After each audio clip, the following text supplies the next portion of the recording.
Primeiro, muito bom dia a todos, tá? Boa tarde já. Eu queria, antes de mais nada, agradecer ao pessoal da LifeRay pelo convite de estar falando aqui para vocês. Tá? O título da minha palestra no programa é Casos Reais na Prática. Tá? Eu reformulei um pouco para um brevíssimo panorama. Tá? E eu queria começar pedindo desculpas, porque me deram uma missão impossível. Falar de blockchains em 30 minutos é como falar de um país inteiro, de tudo que um país da complexidade do Brasil teria para um gringo que não conhecesse em 30 segundos. Tá? Então, na verdade, eu vou falar para vocês um pouco do elevator pitch, tá? dos blockchains. Tá? Mas fiquem à vontade de perguntar. A orientação original foi a gente colocar as perguntas no final, mas se vocês quiserem fazer alguma interjeição no meio do caminho, por favor, fiquem à vontade. Outra coisa que eu queria colocar desde o princípio é que eu tenho uma seríssima suspeita de que trouxeram um cara errado para falar do assunto, também conhecido como eu. Porque eu sou o herege dos blockchains. Tá? E eu vou tentar deixar claro para vocês por que isso. Não é que eu não acho que o assunto é sensacional, o assunto é sensacional. Tá? Só que eu não sou um cara muito de hype. Eu sou um cara muito de coisas que funcionam na prática. Tá? Então, olha aí. Tá? Deixa eu só saber um pouco de vocês. Qual de vocês aqui se arriscaria a dar uma definição curtinha de 2 ou 3 sentenças sobre o que é blockchain? Quem de vocês já ouviu falar alguma coisa a respeito de blockchain? Então talvez eu tenha acertado, porque eu coloquei uma introduçãozinha um pouco mais conceitual. Tá? O que é? O blockchain, na realidade, é um arquivo de log em forma de árvore.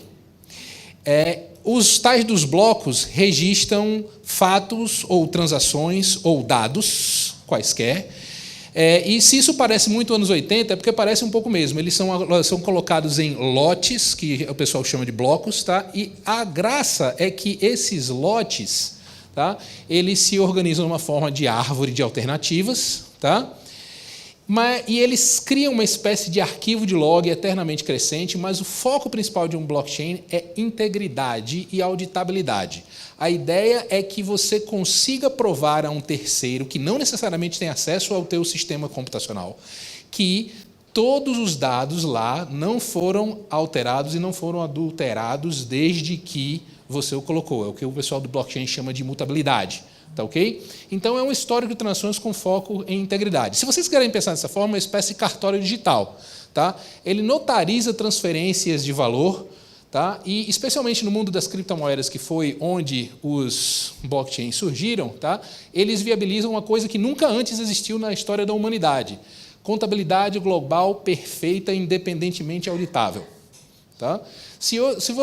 Eu aposto com todos vocês que vocês não disputariam a seguinte afirmação: tá? A contabilidade pessoal da casa de vocês não bate. Quem de vocês tem certeza absoluta que todo o seu orçamento doméstico dá exatamente o que você planejou e que o seu filho ou a sua empregada não gastou algum dinheiro e não lhe contou, e você tem certeza absoluta que todas as suas contas batem todo o tempo? Impossível. Tá? Se isso a gente não consegue fazer isso na nossa vida pessoal, tampouco nas nossas empresas. Tá? Pergunte a qualquer contador.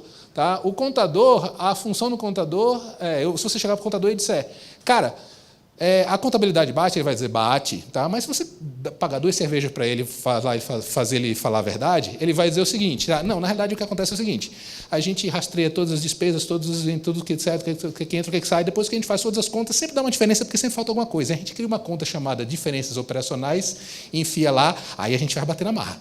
Tá? Assim fica fácil. Né? Então, todo mundo trapaceia. A ideia é manter a trapaça no mínimo possível. Tá? Isso é considerado boa gestão. Tá? Quando a gente não tem, quando a trapaça sai de controle, a gente tem fraudes, a gente tem Banco Pan-Americano, Banco Santos e coisas dessa natureza. Tá? Os blockchains permitiram que as criptomoedas, que os blockchains começaram com as criptomoedas, como vocês sabem, tá? Principalmente com Bitcoin, eles criaram uma coisa inédita na história da humanidade: contabilidade global perfeita e contínua, independentemente editável a todo momento. Todas as contas nas redes de criptomoedas, como Bitcoin, Bitcoin Cash, etc., elas batem 100% do tempo, porque nessas redes a auditoria precede a transferência de valor. A transferência de valor só tem sucesso se a auditoria tiver sucesso. Isso é radicalmente diferente de tudo que vocês já viram em informática. Quase tudo em gestão, informática, etc., a auditoria vem a posteriori. Você faz as coisas e o auditor vem limpar o desmantelo que você fez, tá? Ou colocar ele de uma forma apresentável, né? Nos sistemas de criptomoedas, não. É exatamente o contrário. A auditoria vem primeiro. Se a auditoria não der certo, a transferência de valor, a operação não dá certo. Ela falha e não se realiza. Por causa disso, as criptomoedas colocaram contabilidade global perfeita e contínua. Todas as contas batem o tempo todo.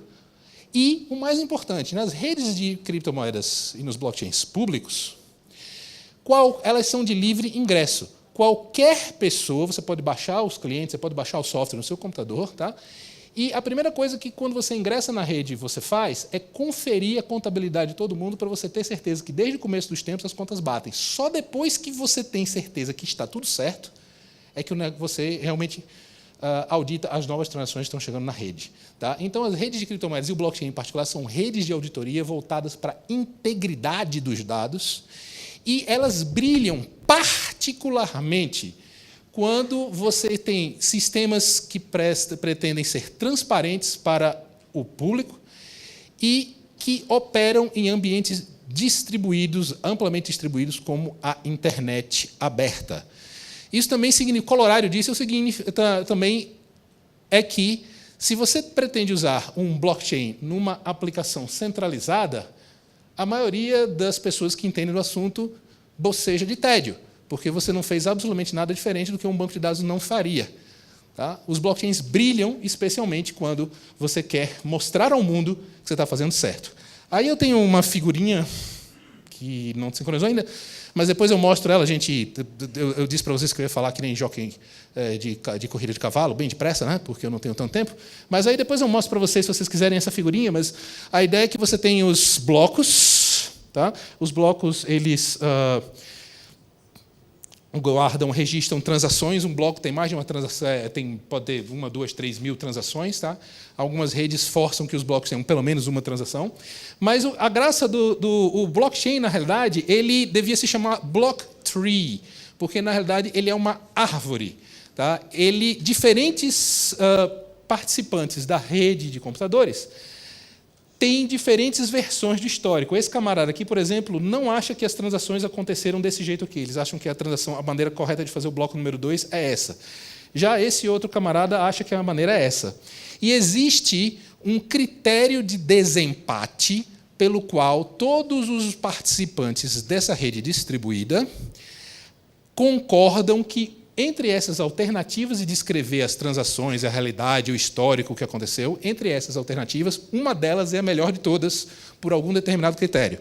No Bitcoin é a prova de trabalho, tá? Em outros sistemas é Proof of Stake, e a gente pode falar, se a gente tivesse tempo eu falaria dessas coisas, mas existe um critério de desempate que permitem que todos eles eventualmente se sincronizem e cheguem ao que as pessoas chamam, não muito de forma tecnicamente precisa, de consenso. Tá? Eu prefiro dizer que eles chegam a uma visão compartilhada da realidade. Então, nos blockchains, quanto mais para trás, no passado, as transações estão, mais escritas em pedras, mais imutáveis elas são. Mas a história recente, os dados dos últimos minutos, estão ainda sob júdice, ainda estão sendo rearranjados. É um pouco como a história mesmo, tal como registrada pelo jornalismo. Né? A história recente, a história de 1 ou 2 dias atrás, é meio nebulosa. À medida que as evidências vão se consolidando e que a história vai colocando, você tem a história cada vez mais sedimentada, cada vez mais escrita em pedra, aquela que vai efetivamente para os livros de história. Tá? Então, na realidade, o blockchain é uma maneira de você registrar fatos, registrar transações, registrar ocorrências, registrar dados, com ênfase em integridade. Tá? Então, como eu disse para vocês, tá? Os blockchains eles foram criados para rodar em ambientes distribuídos. A primeira grande aplicação deles foi a criptomoeda Bitcoin. E O que ela trouxe de inovação foi essa contabilidade global perfeita que independe de um coordenador central. Essa é a grande graça dos blockchains. Você consegue fazer com que as coisas funcionem sem você precisar de um centralizador. E redes que não precisam de um centralizador têm uma série de vantagens, se corretamente feitas. Elas são extremamente difíceis de fazer e botar para funcionar redondinho, mas se você acertar, você tem uma série de vantagens fantásticas.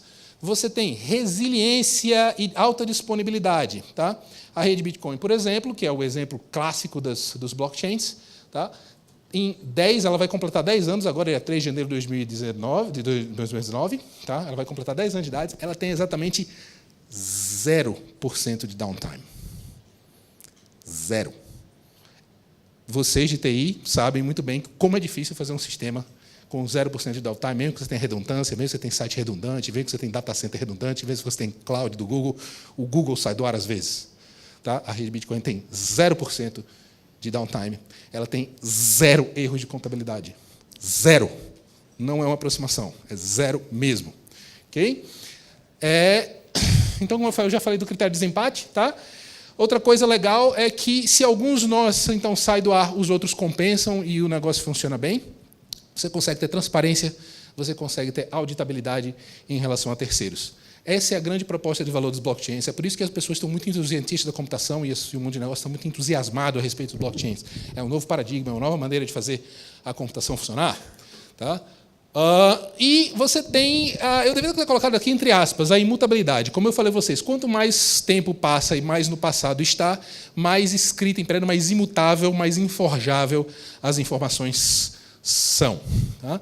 As pessoas gostam, em cima dos blockchains, você pode colocar um engenho de busca, um engenho de indexação, tá? Os blockchains fazem isso normalmente, e aí você pode buscar dados em cima dele, etc. Mas o blockchain, per se, ele é só a estrutura de dados que eternamente registra essa informação e as variações e a melhor cadeia de blocos que melhor representa os dados sendo armazenados. Tá? A indexação do negócio você pode trazer por fora, você pode colocar por fora, você pode colocar um engenho de busca, você pode colocar uma série de outras coisas bacanas. Tá. E daí? E daí é o seguinte, tá? Eu ia falar um pouco sobre uma série de coisas, a gente está vivendo um momento de mercado engraçado. Como os blockchains são realmente muito transformadores, tá? Existem vários produtos comerciais que estão tentando se apresentar como sendo blockchains, quando na realidade não são. A eles faltam algumas características que realmente os tornassem um verdadeiro blockchain. Deixa eu fazer uma perguntinha rapidinho aqui. Aqui tem algum programador? Tá? Agora eu vou complicar um pouco. Agora tem algum programador que usa o JIT? Você usa o JIT. Pronto, eu vou explicar em 10 segundos o que é um blockchain. Tá? O JIT não tem, todos os commits não têm um hash, todos os commits não são acumulativos, e aí, por causa disso, você não pode alterar nada sem ninguém saber. O JIT é 99% um blockchain. Se você colocasse resolução automática de conflito, que o JIT não faz, porque o programador tem que resolver os conflitos, tá? Se você colocasse resolução automática de conflito, ele seria um blockchain. Pronto, acabei de explicar para vocês o que é um blockchain. Okay? Tá? Então, é tão mais fácil para os programadores, né? A gente se entende, tal, tá? Os seres humanos normais é que dão mais trabalho, desculpa. Tá? Então, a gente está vivendo uma era que há muitas corruptelas do termo blockchain. Para tentar pegar carona na credibilidade dessa nova tecnologia, tem muitas coisas se apresentando como sendo blockchains. Então, tem uma criptomoeda chamada Ripple, que não é um blockchain de verdade. Tem uma solução corporativa de um consórcio chamado R3, tá? Chamado Corda, que não é um blockchain de verdade, ele é inspirado em blockchains, etc., mas ele omite vários detalhes. Tá? Por exemplo, ele não tem imutabilidade, e por uma boa razão, que eu vou discutir aqui, um ponto filosófico profundo, tá? E por aí vai. Tem gente que diz que o Hyperledger é ou não é, a Hyperledger é a solução da IBM e tal, e por aí vai. Tá? Para que as pessoas estão usando blockchains? Aí as pessoas me pedem. Tá? Especialmente quando me convidaram para esse evento, não me pediram. Tá? Eu podia até transgredir as regras, mas como as pessoas falam muito blockchain, eu pensei que era essa a ideia. As pessoas frequentemente me pedem, Kiko, fale de blockchain, mas omita criptomoeda. Criptomoeda é um negócio muito controverso. Tal. Fale só de blockchain. Tá? Então, eu vou tentar me ater em blockchain e falar pouco de criptomoeda. Tá? Para que essas coisas estão sendo usadas de verdade? Eu vou pular agora a prova de vida, tá? Porque eu não tenho tanto tempo assim. mas eu vou falar para vocês a respeito de registro de dados de documentos arbitrários. Tem gente usando os blockchains como uma espécie de cartório. Vamos ver se eu consigo mostrar aqui para vocês. Esse é, inclusive, um produto que a gente desenvolveu, está disponível de graça. Se vocês acessarem a sua URL, vocês podem usar e experimentar vocês mesmos. É de verdade, não é this is not a toy. Tá? Podem usar. O que você pode fazer aqui é o seguinte, você sobe um determinado arquivo. Tá? Será que eu tenho um arquivo não muito grande que não vai estourar a internet aqui? Não faço a menor ideia do que seja o arquivo que eu acabei de selecionar. Ele cria uma senha para você, porque nesse nosso sistema ele já sai cifrado, o arquivo. Tá? Então, quando ele chega na nossa cloud, ele já está cifrado, a gente não faz a menor ideia do que você colocou lá. Tá? Isso é muito importante para proteger a privacidade das pessoas. O que aparece aqui é o hash desses documentos. Esse hash de documentos é um identificador único e depende do conteúdo deles. Se você mudar o conteúdo deles em um único bit, esse hash fica completamente diferente, e esse hash é postado na rede pública Bitcoin. Então, isso serve como uma espécie de selo de tempo. A gente pode saber exatamente qual foi a data e hora que aquele bloco foi postado na rede. Então, serve um pouco como uma notarização / selo de tempo. Mas a graça disso é que, como a rede Bitcoin é pública, qualquer pessoa pode, independentemente, verificar que você postou o documento lá e que o documento que você postou é aquele e não nenhum outro. E isso tem eficácia probante para aplicações jurídicas, é como se fosse uma espécie de cartório digital. Tá? E, como vocês provavelmente podem imaginar, os cartórios que já estão bastante infelizes com o Temer, que não precisa, que sancionou a lei, que não precisa mais documento autenticado, eles também não estão terrivelmente felizes com esse negócio aqui, não, porque se esse negócio algum dia valer para documentos quaisquer em interações de direito público, tá, os cartórios vão provavelmente perder a razão de existir.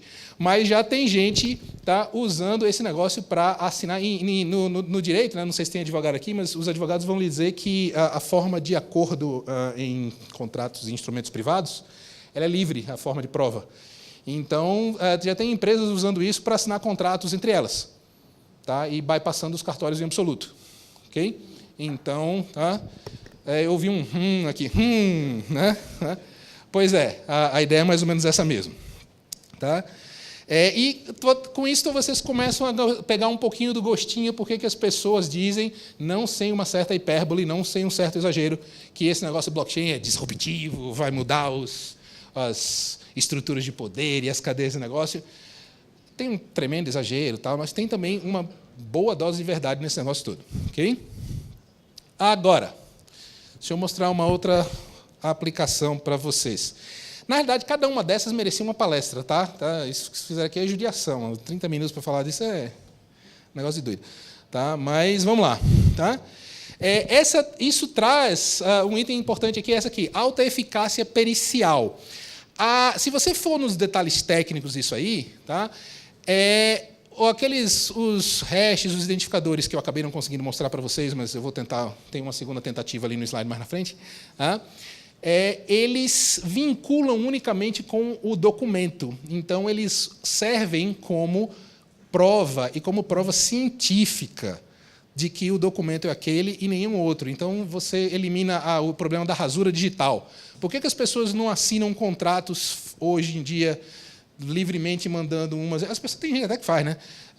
Tem gente que como é que o nome, manda um contrato via WhatsApp e considera como válido, mas os advogados não curtem isso, porque com Photoshop e outras ferramentas é muito fácil você adulterar um documento digital e mudar-lhe o significado. Tá? Mas se você registrar num blockchain público como esse, você tem um efeito como se fosse uma evidência periciável. Então, se algum dia vocês vierem brigar em juízo, você tem como provar cientificamente que na versão certa é essa, que assinei é essa e não nenhuma outra. Ok? Então, esse é um negócio bastante bacana. Tá? Curiosamente, tá? Tem pouca gente usando... Isso é o tempo que eu gastei ou o tempo que eu levei? Ou o que eu ainda tenho? Falta esse. Tá? Ou seja, eu estou monumentalmente atrasado. Tá? Uma coisa engraçada é o seguinte, o curioso é que a gente tem essas ferramentas fantásticas e as pessoas ainda têm essa prática extremamente duvidosa do ponto de vista pericial, de, quando querem assinar um contrato com você, eles mandam um contrato, pedem para você fazer coisas que eu acho assim de uma inteligência brilhante, de imprimir o contrato, aí você assina o contrato de punho, escaneia de novo e manda via e-mail. Tá?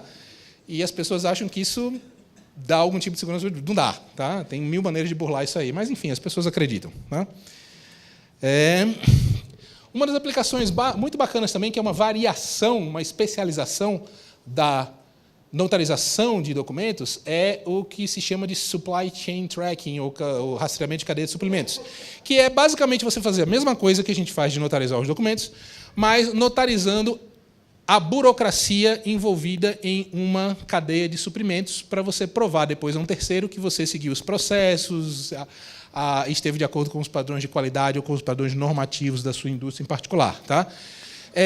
Isso aqui é um negócio super discutido, e até recentemente eu detestava falar isso nas apresentações, porque quase todas as aplicações que eu via eram privadas em blockchains privados, que, como eu disse, já não tem tanta graça assim, e, segundo, não eram muito visuais. Quando eu fui atualizar essa apresentação para o dia de hoje, eu descobri um que ficou legal, tá? Que eu vou tentar mostrar para vocês, tá? Que é esse aqui. Tá?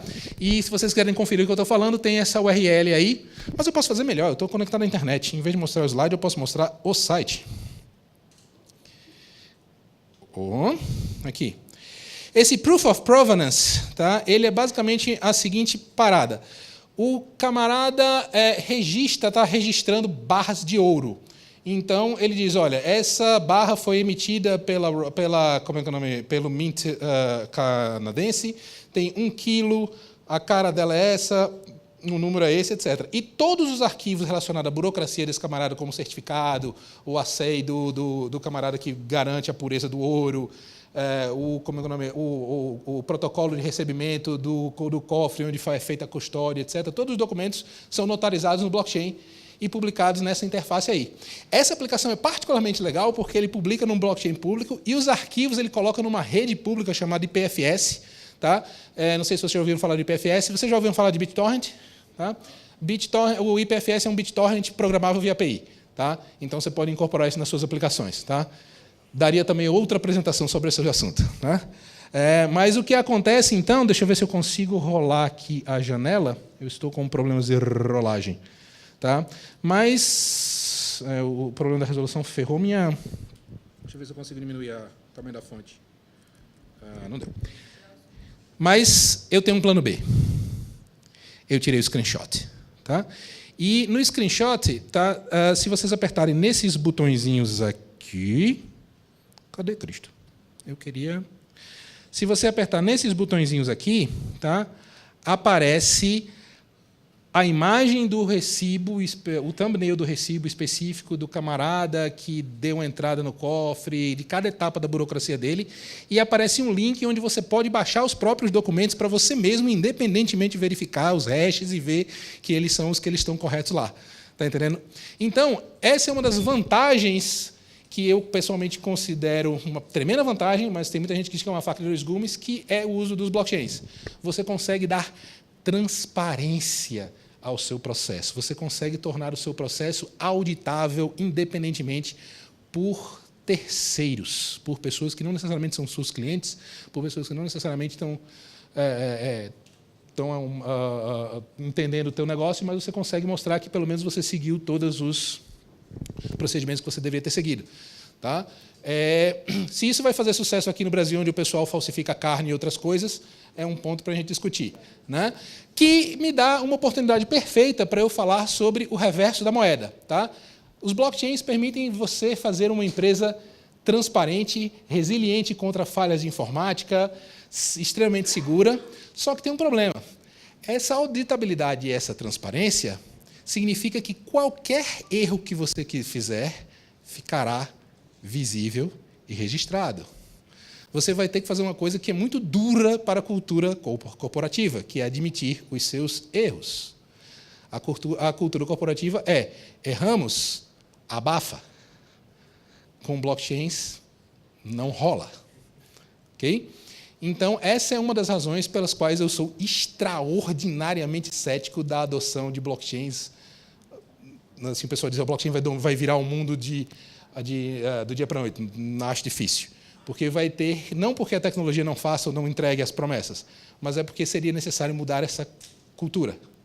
Tá? A cultura deveria ser de transparência e não de obscuridade. Okay? Então, essas são o lado reverso da moeda, o outro gume da faca do... Eu não sei por que esse cara não está me deixando maximizar, porque ele já está maximizado. Tá? Então está aqui o screenshot que eu tirei.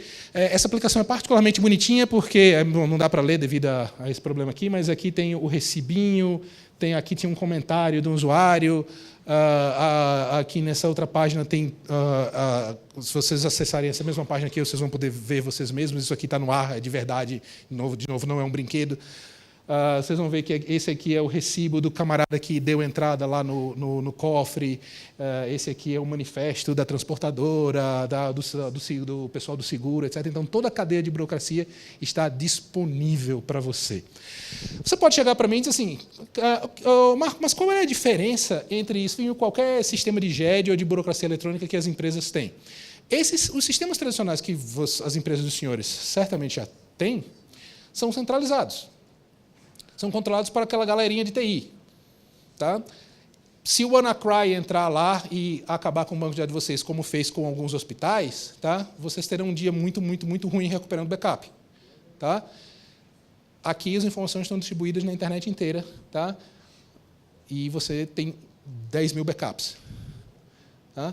Você pode provar a um terceiro que você não adulterou os dados.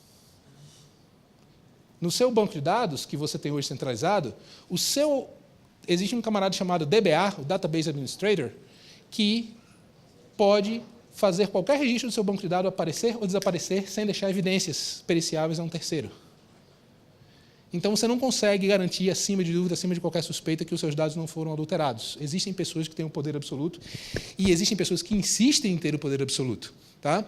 Uma piada maldosa, que captura isso muito bem, diz que muito melhor que ser amigo do presidente do Detran é ser amigo do DBA do Detran, porque ele pode fazer suas multas desaparecerem. Tá? Se o Detran usasse todo o histórico do que ele faz em um blockchain fosse publicamente visível e auditável, seria impossível isso ser feito sem ser detectado. Essa é a diferença dos blockchains. É isso que os blockchains trazem para a mesa, que não existia antes. Mas, sim, é uma tremenda mudança técnica e cultural. Okay? Então, eu falei aí algumas coisas. Uma coisa que eu poderia falar bastante, tá, é particularmente dos problemas da fragilidade na coleta. Tá? O blockchain assume que a informação que você colocou nele é verídica. Tá? E, em certos processos de negócio, como, por exemplo, nas criptomoedas, pela própria natureza, não é do seu interesse tentar falsificá-lo, porque senão quem vai se lascar é você. Tá? Já no caso de cadeias de suprimento, etc., um problema que muitos processos de negócio têm, que aí já transcende um pouco, não é exatamente a tecnologia blockchain, mas é o ponto de contato do blockchain com o mundo real. Como você garante que aquela informação é certa? Ok, eu coloquei que aquele pedaço de carne ele foi autenticado pelo Ministério da Agricultura. Tá? Como é que eu garanto que eu já não falsifiquei essa informação na saída? Mas, por outro lado, já é uma tremenda vantagem a gente ter essa informação notarizada, porque a gente sabe que, se a gente achar alguma coisa errada, foi exatamente naquele ponto. Então, dá uma maior rastreabilidade. Não, o que eu estou querendo dizer é o seguinte, é muito melhor do que a gente tem hoje. Não resolve todos os problemas, mas já é muito melhor do que a gente tem hoje. Eu poderia falar sobre vocês sobre vários outros sites, tá, que estão redefinindo o mundo. Por exemplo, esse pessoal do projeto Steam, do Steemit e do DTube, tá, estão tentando redefinir, criar um novo YouTube que é baseado em blockchain, e aí todos os arquivos ficam registrados no blockchain, e ele tem um sistema de recompensas e incentivos para que os criadores de conteúdo eles sejam remunerados diretamente, sem a necessidade de um intermediário que tira um take gigante, como é o caso do Google, no caso do YouTube. Tá? Puta projeto bacana. Tá?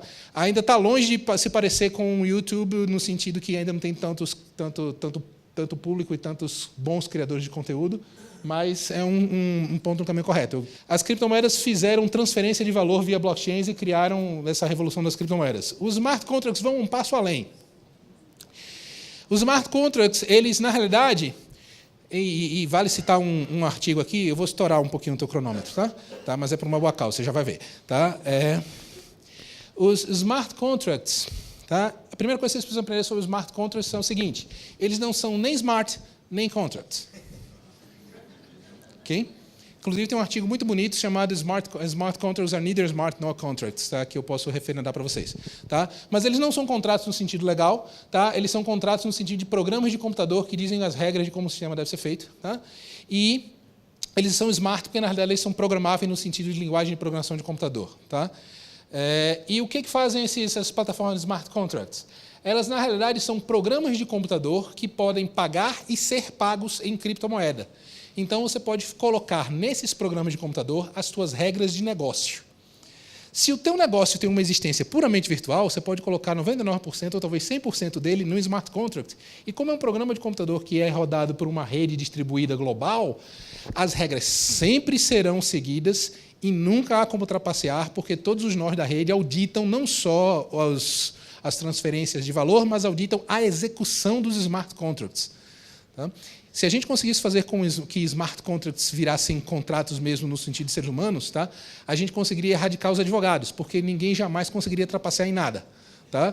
Lamentavelmente, a gente está muito, muito, muito distante dessa realidade. Mas algumas pessoas exageradas dizem que smart contracts vão acabar com os advogados. Eu não iria tão longe. Tá? Eu acho que a gente ainda tem um longo caminho aí pela frente. Tá? É um tema monumentalmente interessante e tem muita gente, inclusive tem uma subcultura inteira de gente que trabalha com blockchain, para o qual blockchain é só smart contract e mais nada do que eu falei para vocês. Tem gente que tem esse viés. Tá? Tem uma subcultura inteira que tem esse viés. Beleza? Queria ter tempo de falar isso para vocês. É um mundo monumentalmente interessante. Mas é basicamente como se você tivesse um computador global cuja execução de todos os programas de computador é auditada por todos os participantes da rede. Então, todos os programas sempre executam corretamente, sempre dão exatamente o mesmo resultado, todas as regras são cumpridas e nunca há disputas. Tá? Uma utopia tecnológica. Né? Então, olha aí, um smart contract se parece com uma linguagem de programação normal. Quem é programador aqui, tá? Se vocês estivessem conseguindo ler o que está aí, tá? Vocês provavelmente reconheceriam uma linguagem de programação legal, mas eu vou deixar uma cópia dos slides. Provavelmente quem está vendo nas telas deve estar vendo bem melhor. Tá? Os smart contracts funcionam particularmente bem em negócios puramente virtuais. Por exemplo, os modelos de negócio mais bem-sucedidos dos smart contracts são, por exemplo, loterias virtuais. Por quê? Tá? Você manda a sua aposta para o smart contract, você já manda em criptomoeda, tá? Então você manda usando a moeda nativa da rede. Tá? O smart contract recebe a sua aposta, tá? Roda lá os dadinhos virtuais, gerador de número aleatório. O próprio algoritmo que executa o dadinho virtual gerador no aleatório é transparente para você, então você pode ter certeza para você que a casa não está roubando, que o dado não é viciado. Tá? Se você ganhou a sua aposta, o smart contract automaticamente lhe paga de volta. Tá? Então, por exemplo, cassino virtual, etc., eles estão achando esse negócio de smart contract sensacional, porque você consegue fazer o cassino perfeito, e não só o cassino perfeito, com a transparência de que você não está roubando o apostador. Tá? Mas esse é um caso muito particular, porque ele é um dos poucos casos de modelo de negócio que eu consigo pensar cuja existência pode ser inteiramente virtual. Tá? O modelo dos smart contracts degrada nos pontos de contato com a realidade, tá? Onde você tem que sair do mundo virtual e passar para o mundo das pessoas e o mundo das coisas. Tá? Adoraria poder falar sobre isso também. Tá? Tem uma série de incidentes que aconteceram, coisas que deram errado e coisas que deram certo. Tá? Outro assunto fantástico é que os smart contracts também se tornaram um meio de você criar sua própria criptomoeda para captar dinheiro para o seu próprio projeto. Tremendo assunto bacana que eu adoraria de falar, tá? Mas tem um negócio piscando ali, Time's Up. Tá? E eu ia falar do tamanho desse mercado e tudo mais, mas quem sabe eu tenha conseguido, pelo menos, atiçar um pouco o interesse de vocês nesse universo gigante que está acontecendo, e eu queria deixar vocês com esse pensamento. Tá? O blockchain está catalisando a reinvenção da internet sob a ótica da descentralização, soberania pessoal monetária de dados, auditabilidade contínua e sobrou um I aí. Tá? A gente não pode ficar de fora disso, porque se a gente ficar fora disso, a gente vai fazer aquilo que o Brasil não perde a oportunidade de fazer, perder a oportunidade. O nosso país, lamentavelmente, é prodigioso, não perde a oportunidade em perder a oportunidade. Não vamos deixar essa passar. Obrigado.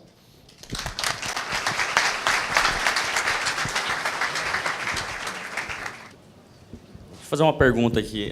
Claro. Um tempo atrás eu ouvi dizer que o blockchain, no caso, seria o banco de dados distribuído mais lento do mundo. E eu tive a oportunidade de ver isso quando eu instalei um minerador de Bitcoin na minha máquina. Tive que baixar um arquivinho de 64 GB, que era blockchain na época, um ano atrás. E, de fato, parece fazer sentido. Eu não vi na sua apresentação nada em relação à performance. O que você tem a dizer a respeito disso? É porque as pessoas estão querendo usar uma ferramenta pensada para fazer uma coisa para fazer outra coisa. Primeiro, como eu te falei, ele não é um banco de dados, ele é um arquivo de log. Inclusive, uma ótima maneira de você colocar, você pensar o blockchain é você pensar ele como um arquivo append-only. Tá? Depois que você escreveu, você não muda mais. Tá? E os índices, inclusive, como eu falei para vocês, são externos, tá? Para você fazer a consulta posteriori. Tá? Os blockchains hoje que a gente tem das criptomoedas, tá? A preocupação deles era em tornar a rede distribuída e segura contra ataques. Especialmente porque as criptomoedas, como elas têm valor monetário, você consegue transformar elas em dinheiro que você pode usar no dia real, qualquer vulnerabilidade de segurança significa necessariamente perder dinheiro. Então, ele tem um viés tremendo para a segurança. E tem aquela história, né? Quando você aperta muito um, você ferra o outro. Tá? Então, como o viés é muito segurança, performance ainda não é um aspecto muito preocupante para as criptomoedas em particular, porque a adoção delas não é tão grande assim. Mas existem vários projetos que estão, sim, trabalhando em aumentar a performance. Por exemplo, a performance da rede Bitcoin é pífia, 7 transações por segundo. Tá? Mas está dando mais ou menos conta, já deu mais saturada, mas já dando mais ou menos conta para o uso atual. Tá? Tem outras redes que dão 100, tem outras que não dão. E tem toda uma outra área de pesquisa de ciência da computação, que, para variar, as nossas universidades aqui no Brasil estão monumentalmente atrasadas, tem muito pouca gente falando sobre isso, tá? Que estão falando em blockchains com velocidades de 1.000, 10.000 e 100.000 transações por segundo. Tá? Então, existe pesquisa em relação a isso. É só porque esses projetos não têm tanta visibilidade, não são tão maduros e são relativamente obscuros. Mas, se você procurar a fundo, tem. Outra coisa chata é que algum dos projetos mais promissores nesse negócio, tá, o pessoal abriu o olho e o pessoal está querendo colocar patente. Então, o pessoal está patenteando, etc. Tudo mais, então não fica tão, se ouve tanto falar, porque fica restrito a soluções comerciais. Uma muito, para você dar uma estudada, que parece muito promissora, chama Hashgraph, da Radeira. Tá? Dá uma olhadinha tá? Mas o que eu quero dizer é o seguinte, tá? Tem um universo inteiro aí. Tá? Você viu a ponta do iceberg que está em cima do mar. Tá? Tem coisa pra caramba que é relativamente obscura que está acontecendo. E esse problema de performance é um problema de engenharia. Tá? Ele vai ser resolvido. Tá? É porque a tecnologia está muito no começo. Tá? Você tem cara de ter idade suficiente para ser da época que as pessoas diziam que não dava para fazer vídeo na internet. E hoje em dia a gente tem o Netflix. Então, e você é programador, você disse agora, né? Então, a gente de informática, a gente sabe fazer engenharia. A gente resolve essa parada. Marco, como é que você trata eventos offline? É uma maravilhosa pergunta. Tá? Tem muita gente se debruçando contra esse problema. Inclusive, a gente está trabalhando, na minha empresa está trabalhando num projeto que tem exatamente esse problema.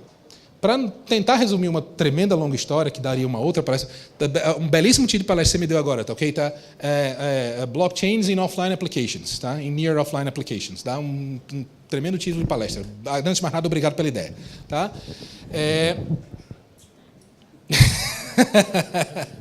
Ele já quer rachar. Tá? É basicamente o seguinte. Tá? A ideia é que você tem que ter um dispositivo tamper-proof que coleta as informações, gera as assinaturas, acumula isso tudinho e 90% do tempo dele está offline, e quando você volta para a civilização, essas informações são despejadas no blockchain e ela entra online. Tá? Só que como você pode imaginar, tem uma puta cadeia de custódia aí que tem que ser muito certinha para não dar zica. Tá? Obrigado. Mas você tem consciência que eu fiz uma tremenda simplificação grosseira aqui, né? Tá? Bom, pessoal, agradecer mais uma vez ao Marco. A gente está um pouquinho atrasado, então agora a gente vai partir para o almoço, que vai acontecer aqui em cima no Espaço Havana, e às 14 horas retornamos com a agenda aqui nessa trilha, tá bom?